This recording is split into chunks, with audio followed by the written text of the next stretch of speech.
के अंतर्गत जो चक्रवात आपदा के अंतर्गत एक टॉपिक आता है, उसकी बात करेंगे। चक्रवात भारत में एक प्राकृतिक घटना है या प्राकृतिक आपदा है जो भारत के मुख्य रूप से तटीय क्षेत्रों में आती है, और चक्रवात से भारत का लगभग 8% भूभाग प्रभावित होता है। और चक्रवात जो विश्व के उष्णकटिबंधीय देश हैं, वो छह देश है, उनमें भारत भी शामिल है जिनमें चक्रवात आता है। इसके साथ ही साथ विश्व में कुल उत्पन्न होने वाले चक्रवातों का 6% भारत में आता है। और भारत में चक्रवातों की तीव्रता बंगाली खाड़ी में सबसे अधिक होती है, यहाँ 80% कुल चक्रवातों का आता है, और 20% अरब सागर में चक्रवात आते हैं। अरब सागर और बंगाली खाड़ी हिंद महासागर का हिस्सा है। और चक्रवात जो आते हैं तटीय क्षेत्रों में आते हैं, और चक्रवात एक प्रकार का निम्न वायु दाब का केंद्र होता है, अर्थात चक्रवात के केंद्र में कम वायु दाब होता है, और बाहरी तरफ जैसे जैसे बढ़ते जाते हैं वृत्ताकार रूप में वायु दाब बढ़ता चला जाता है। और वायु की प्रवृत्ति होती है या पवन की प्रवृत्ति होती है कम वायु दाब से अधिक वायु दाब की ओर ना जाकर अधिक वायु दाब से कम वायु दाब की ओर जाना। तो चक्रवात में जो पवनें होती हैं, जो केंद्र होता है, चक्रवात पवनें होती हैं, आसपास अधिक वायु दाब होता है, केंद्र में पवनें झपटती हैं, एक प्रकार से चक्रवात का रूप ले लेती हैं। और चक्रवात के दौरान प्रचंड पवन चलती है जिसकी गति 100 किलोमीटर प्रति घंटा से अधिक होती है। इसलिए चक्रवात को एक आपदा के रूप में लिया गया है कि प्रचंड पवन चलने से काफी ऊंचे समुद्र में लहरें उठती हैं और काफी तबाही होती है।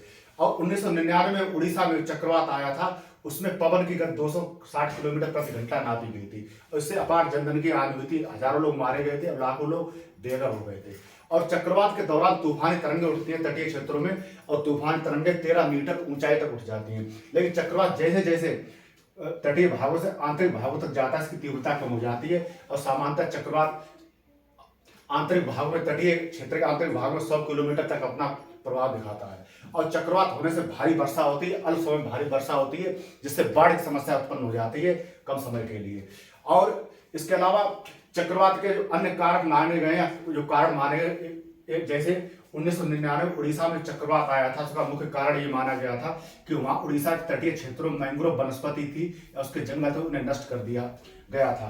क्योंकि मैंग्रोव वनस्पति दलदली क्षेत्रों में उगती है, नमकीन पानी में उगती है, और एक प्रकार से चक्रवातों के लिए दीवार का काम करती है।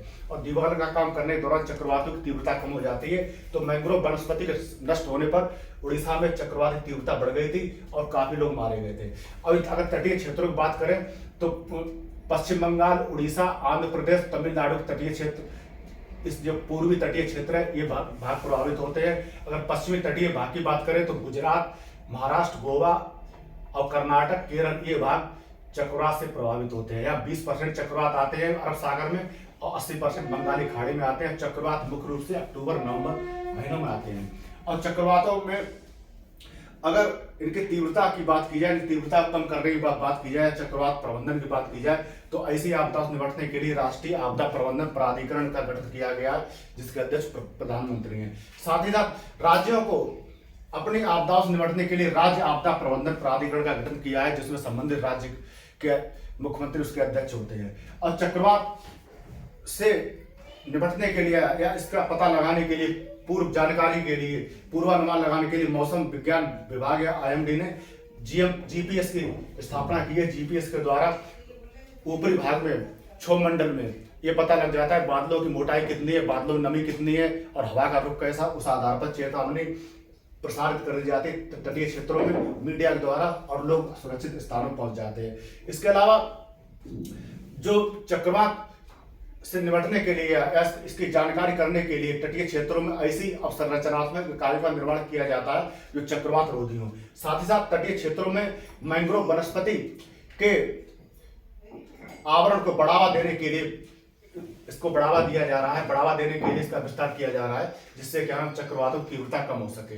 इसके अलावा इन क्षेत्रों में तटीय क्षेत्रों में चक्रवात के पूर्वानुमान के लिए ऐसे संवेदनशील केंद्रों की स्थापना की गई है, जिससे जनमानस को, वहां के आम लोगों को जानकारी मिल जाए और सुरक्षित तटीय क्षेत्रों से हटकर आंतरिक भागों को पहुंच सके, जिससे जनधन की हानि कम हो सके। तो ये तो हुआ चक्रवात, उसका सामान्य परिचय, उसका प्रभाव और उसका प्रबंधन। इससे सामान्यतः एक प्रश्न आ जाता है।